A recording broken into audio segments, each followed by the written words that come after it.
And a tropical storm warning to finish things off. And the hurricane warning has been replaced by a tropical storm warning for the following counties in Florida: coastal Hillsborough. Please don't doublehead this. Oh no, they're gonna doublehead it.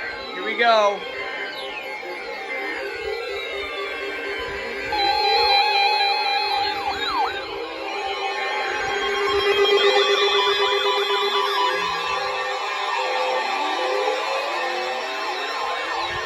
Good morning.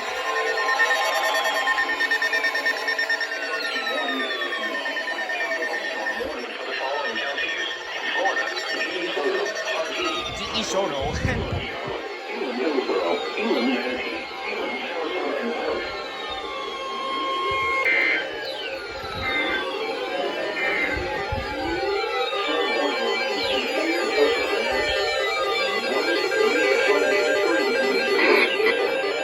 Expected third.